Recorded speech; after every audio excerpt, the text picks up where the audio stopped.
شاہدہ کے خلاف یہ میرا پہلا اعلان جنگ تھا، اور پھر اگلے دن سے ہی شاہدہ خاتون نے اپنے نئے رنگ دکھانے شروع کر دیے۔ کایا پلٹ شاید اس تبدیلی کے لیے چھوٹا لفظ ہوگا جو شاہدہ خاتون کے آنے کے بعد ہمارے گھر میں آئی۔ مجھے آج بھی یاد ہے کہ میری اپنی امی کی زندگی میں مل کالونی کی تمام لڑکیاں مجھے بڑے مذاق کا نشانہ بناتی تھیں۔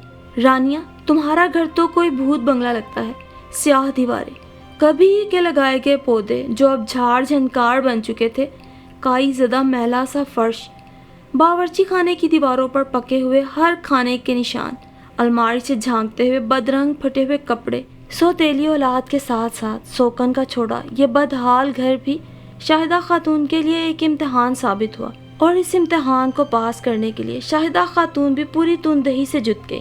شاہدہ نے سب سے پہلے دونوں بھائیوں کی مدد سے کچرا کاٹ کباڑ، ٹوٹے ہوئے برتن، بیکار کپڑے گھر سے باہر کیے، باہر صحن کو مالی سے صاف کروایا، جہاں جھاڑ جھنکار کی بجائے مختلف خوبصورت پھولوں کی پنیریاں لگا دی گئیں تو دیواروں پر مختلف جگہ پر خوبصورت پھولوں کی بیلیں چڑھا دی گئیں، دیواروں پر کلئی کروائی، فرش کو نہ جانے کتنے دن لگا کر میل اور کائی کی تہوں سے برآمد کیا، گھر کی ترتیب از سر نو کی، ہمیشہ کا تعفن زدہ بد نصیب مکان اب واقعی اجلا ہوا روشن گھر لگ رہا تھا، جیسے عشق اور مشق چھپائے نہیں چھپتے۔ شاہدہ خاتون کے سلیقے کے بھی دور دور چرچے ہونے لگے، برسوں کے بھولے ہوئے رشتہ داروں نے بھی شاہدہ خاتون کے اچھے رویے کی باعث ہمارے گھر کی طرف رخ کیا، ہر کوئی شاہدہ کے گن گا رہا تھا۔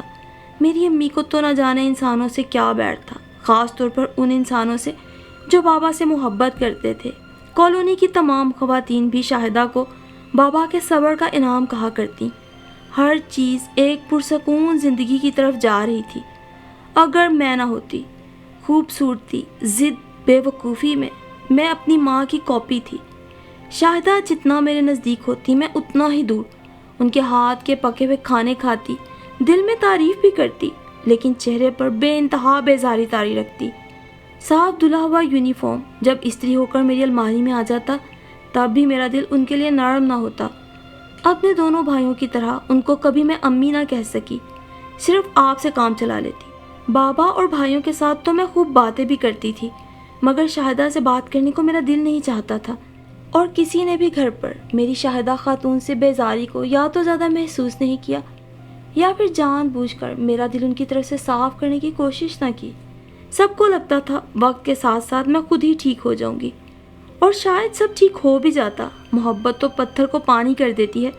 میں تو اندر سے بزدل اور پیار کی بھوکی ایک تنہا لڑکی تھی۔ اگر میری خالہ کے طویل خطوط مجھے ہدایت ناموں کی صورت میں نہ ملا کرتے، وقت کے تھال میں دن سکے بن کر گرتے رہے۔ میرے دونوں بھائی BA کر کے بابا کے ساتھ ہی مل میں ملازم ہو گئے۔ یہ وہ زمانہ تھا جب اللہ کے بندے تھوڑے رزق پر بھی خوش رہا کرتے تھے، خواہشوں کے بے ہنگم انبار نہ تھے۔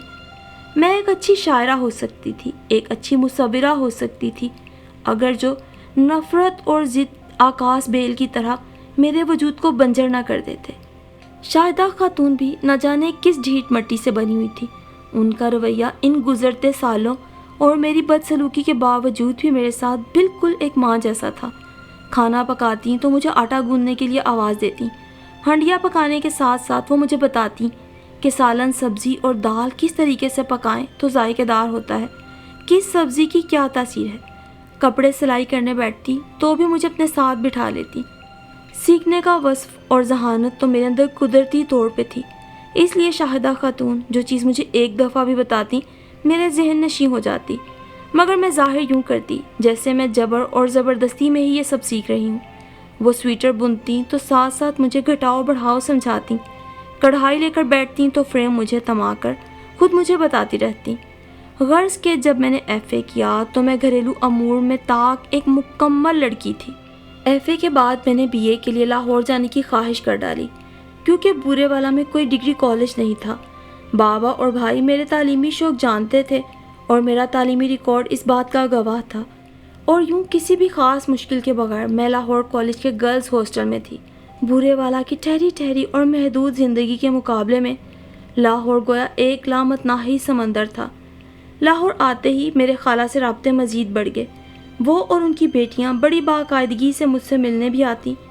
مہینے میں ایک آدھ بار میں بھی ان کے گھر چلی جایا کرتی، اور وہیں 4th ایئر کے شروع میں میری ملاقات عاصم سے ہوئی، جو کہ خالہ کے دور پار کے سسرالی عزیز تھے۔ کاش محبت کوئی اختیاری جذبہ ہوتا تو شاید انسان اس کی تنابیں کھینچتا، یہ تو بس خود بخود دل میں اتر جاتی ہے اور انسان کو خبر بھی نہیں ہوتی۔ خالہ اور ان کے گھر والوں نے ہماری پوری حوصلہ افزائی کی، ہر موڑ پر اپنے تعاون کا یقین دلایا۔ مجھے احساس تھا کہ اپنی تمام تر نرم مزاجی اور روشن خیالی کے باوجود بھی بابا یا بھائی کبھی بھی میرا رشتہ خالہ کے سسرال یا ان کے گھرانے کے کسی بھی فرد سے نہیں کریں گے۔ یہ سوچ کر میں اپنے آپ پر پہرے بٹھاتی کہ عاصم سے نہیں ملنا، لیکن جیسے ہی عاصم کا فون آتا میں اپنے آپ سے ہار جاتی۔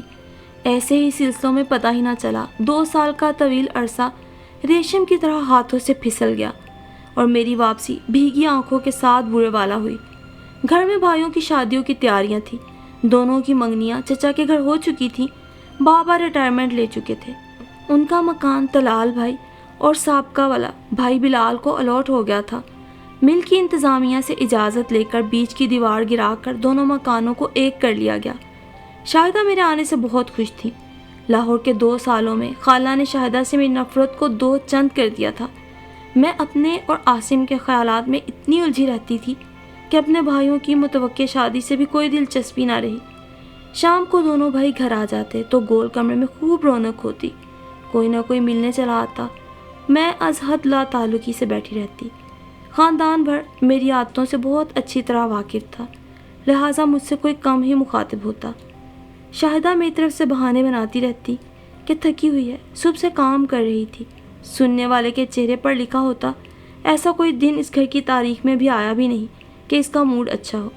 میں نے تمام عمر کسی کی پرواہ کم ہی کی تھی، اور وہ اوائل جنوری کی ایک سرد شام تھی جب شاہدہ نے مجھے بتایا کہ وہ اور بابا بھائیوں کی شادی کی تاریخ طے کرنے جا رہے ہیں۔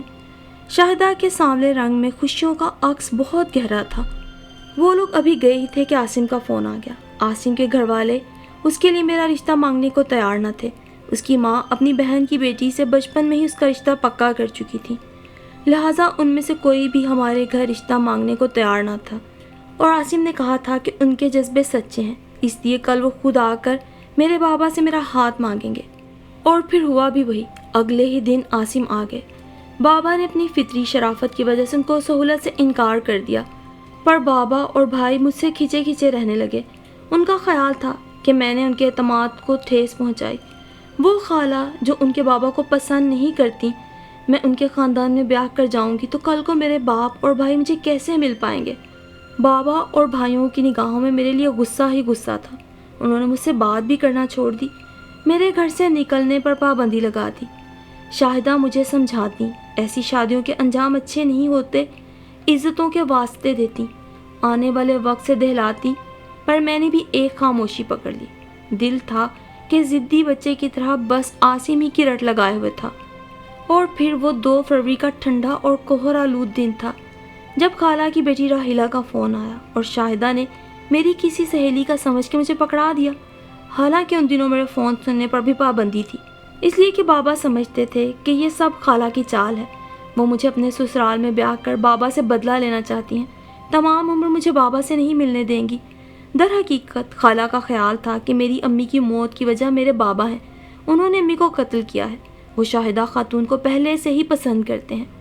شاید شوگر اور بلڈ پریشر کی طرح بدگمانی بھی ایک خاندانی اور موروثی بیماری ہے جو امی کے بعد اب خالہ کو لگ چکی تھی، اور میں بابا کی کسی بھی بات کی پرواہ کیے بغیر اندھا دھند عاصم کی محبت میں بھاگی چلی جا رہی تھی۔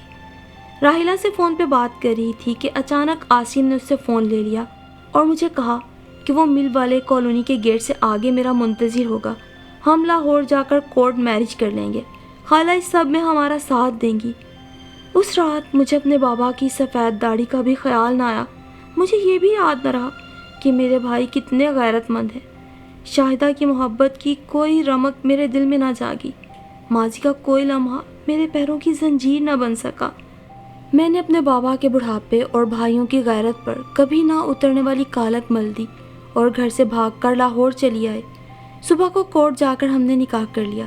اس کے بعد خالہ نے بھی آہستہ آہستہ ہم سے تعلق قطع کر لیا۔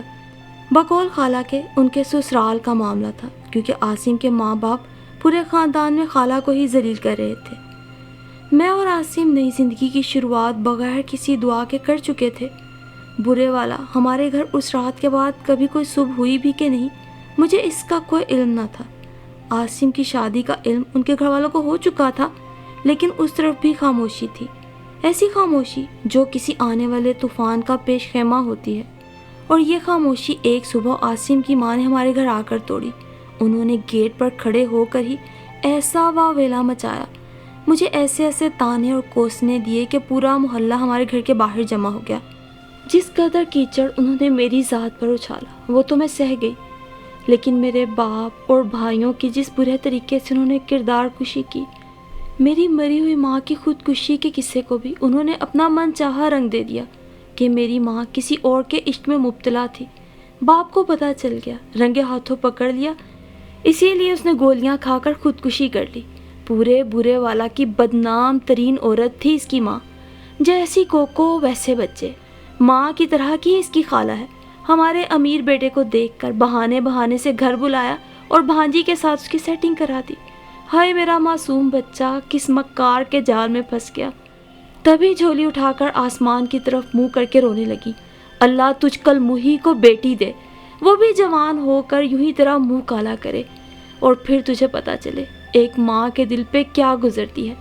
میرے ماں باپ، میرے بھائیوں اور میرے پورے خاندان کی جو عزت انہوں نے وہاں کھڑے ہو کر نیلام کی جب وہ گئیں، اس کے بعد سے کبھی بھی محلے سے نہ تو کوئی ہمارے گھر آیا، نہ ہم سے کوئی تعلق رکھنے کی کوشش کی۔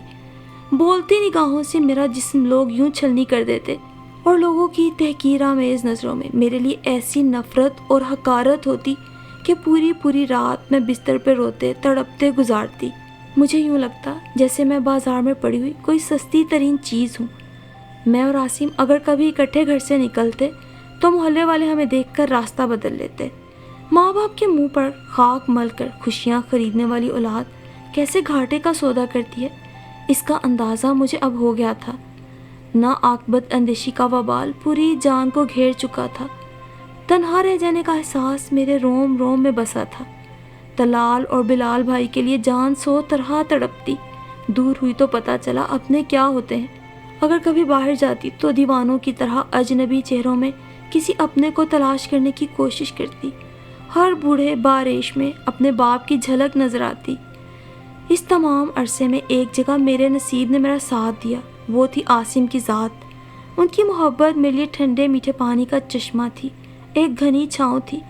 میں کیا کر سکتی تھی اگر عاصم بھی مجھے معاشرے کی طرح گھر سے بھاگی ہوئی لڑکی سمجھتے اور مجھ سے بے وفائی کر جاتے؟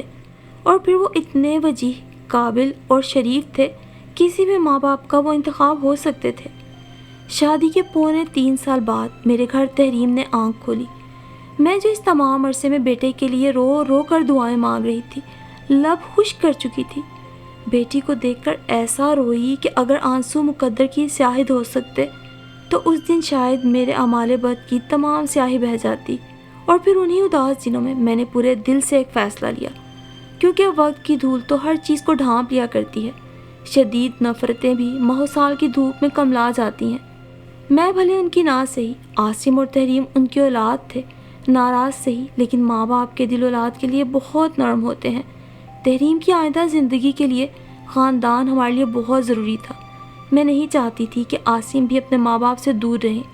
یہ سوچ کر ہی عاصم کو مجبور کر کے اپنے سسرالی دروازے پہ دستک دے ڈالی۔ عاصم کی 2 بہنیں اور 2 بھائی تھے، سبھی شادی شدہ تھے۔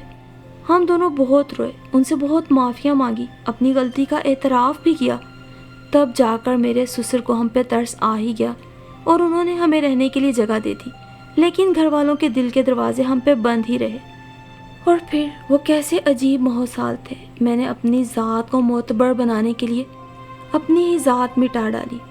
خواہش، خوشی، مسرت، آرام، ایسے ہر لفظ کو میں نے اپنی زندگی کی کتاب سے پھاڑ ڈالا۔ صبح سے رات ہو جاتی، مجھے تنہا کام کرتے کرتے ہر ایک کی خوشی حاصل کرنے کے لیے اس کا کام اپنے ہاتھوں سے کرتی۔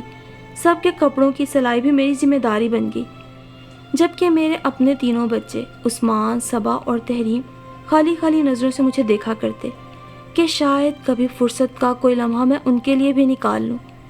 زندگی میرے لیے صحرا بن گئی۔ پل صراط کا سفر بھی نیکیوں کے صدقے میں آسان ہو جاتا ہے، لیکن میرے مقدر میں کوئی آسانی نہ تھی۔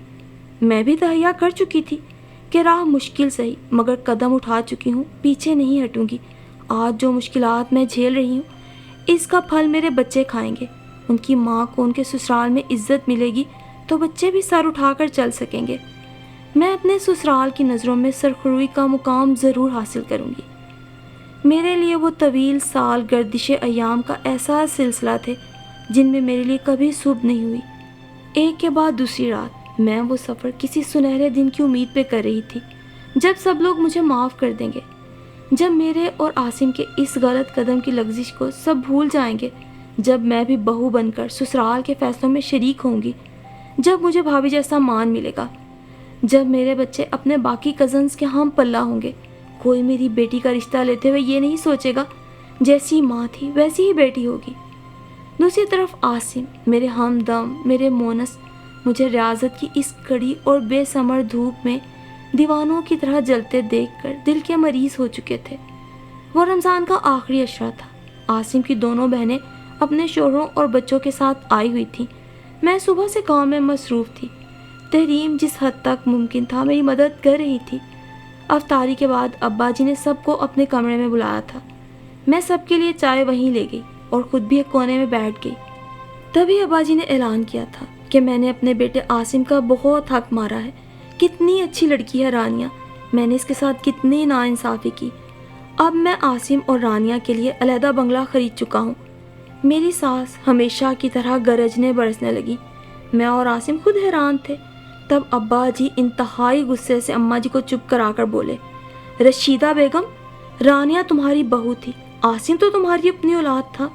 تمہارے سلوک نے میرے سب سے چھوٹے بیٹے کو وقت سے پہلے سب سے زیادہ بوڑھا کر دیا۔ کیسی کیسی مشکلات نہ سہیں اس نے۔ باپ دادا کا اتنا وسیع کاروبار ہونے کے باوجود میرے بچے نے سڑکوں پہ جوتیاں چٹکائی ہیں، مزدوریاں کی ہیں۔ افسوس کہ مجھے بھی بہت دیر سے اس سب کا خیال آیا، اور اب میں کچھ سننا نہیں چاہتا۔ بچوں، تم لوگ اپنی پیکنگ شروع کر لو، جلد ہی تم لوگ الگ گھر میں شفٹ ہو جاؤ گے۔ مجھے معاف کر دینا میری تمام زیادتیوں کے لیے۔ اللہ تمہارا حامی و ناصر ہو۔ اور بس پھر تیاریاں شروع ہو گئی۔ شفٹنگ کے لیے جو ہمارا تھوڑا بہت سامان تھا پیک کر لیا۔ اس کے بعد کی داستان بہت مختصر ہے۔ اب تو اس بات کو بھی بہت برس بیت چکے ہیں۔ ہمارے علیحدہ ہونے کے بعد دونوں بھابیاں بھی چند دن بعد ہی بے بنیاد جھگڑے کھڑے کر کے اپنی ساس سے الگ ہو گئی۔ اماں بھی کو بھی چند مہینوں میں ہی ان دونوں کے ظرف کا اندازہ ہو گیا۔ وہ اور ابا جی، اللہ دونوں کو کروٹ کروٹ جنت نصیب کرے، پھر ہمارے ہی ساتھ رہے۔ میری دونوں نندیں بھی کچھ عرصہ ناراض رہنے کے بعد رفتہ رفتہ نرم پڑ گئیں۔ بھلے دیر سے ہی صحیح، میرے سسرال والے میری خوبیوں کے معترف ہو چکے تھے۔ میرا صبر اور محنت رنگ لے آئی تھی۔ میرے سسرال والوں نے اب ہر جگہ برملا تسلیم کر لیا تھا کہ میں بلا شبہ ان کی بہترین بہو ہوں۔ عاصم نے انہیں مایوس نہیں کیا، بلکہ ایک بہترین لڑکی کا انتخاب کر کے ان کے بڑھاپے کو سنوار دیا۔ میں جو ہر رات اپنے باپ اور بھائیوں کے لیے تڑپتی تھی، روتی تھی، اس سب کو عاصم کئی سال سے دیکھ رہے تھے۔ ایک بار وہ برے والا گئے بھی میرے چچا ہی کے گھر سے۔ انہیں اس رات کے بعد کی تباہی کا پتہ چلا کہ شاہدہ اور بابا تو میرے گھر سے یوں بھاگ آنے کے صدمے کو سہ ہی نہ پائے۔ بابا کو شدید ہارٹ اٹیک آیا۔ تھوڑے عرصے میں ہی وہ اس دنیا سے رخصت ہو گئے۔ شاہدہ بھی ان کے پیچھے ہی اللہ کو پیاری ہو گئی۔ میرے دونوں بھائیوں کے منہ پر میں نے جو کالک ملی تھی، اس شرمندگی کا وہ سامنا نہیں کر سکتے تھے، اس لیے کچھ عرصے بعد ہی وہ بھی ملک چھوڑ کر سعودی عرب اور اس کے بعد ہمیشہ کے لیے انگلینڈ میں ہی قیام پذیر ہو گئے۔ اب جب کہ میری تحریم کی بھی شادی ہو چکی ہے اور زندگی مجھ سے کہتی ہے کہ میں نے اپنی پلکوں سے اپنی راہوں میں خود سے بوئے کانٹے چنے ہیں، اب ہر طرف چین اور سکھ کی برسات ہے، پھر بھی میرے اندر سے اداسی کی فصل ختم نہیں ہوتی۔ میں ہر وقت اپنے آپ کو کام میں مصروف رکھتی ہوں، لیکن فرصت کا ایک لمحہ میرے سامنے سوالیہ نشان بن کر آ جاتا ہے۔ سونے کے لیے لیٹتی ہوں تو نیند بہت کم مہرباں ہوتی ہے۔ گھنٹوں لیٹی بے آواز روتی رہتی ہوں۔ جن کو دیکھے عمریں بیت گئیں، ان سے معافیاں مانگتی ہوں۔ جی چاہتا ہے برے والا جا کر ان بے نشان قبروں سے لپٹ کر اتنا رہوں کہ مٹی ہو جاؤں، پر بابا کی وصیت تھی کہ میں کبھی ان کی قبر پر بھی نہ جاؤں۔ یہ میرے بابا کی آخری خواہش تھی جو چچا نے عاصم کے ذریعے مجھ تک پہنچائی۔ میری پوری کہانی سننے کے بعد آپ ہی سچ بتائیں، کیا کوئی اس بھری دنیا میں مجھ سے بد نصیب لڑکی ہو سکتی ہے جس کی جھولی سدا اپنے پیاروں کی دعاؤں سے خالی رہی ہو؟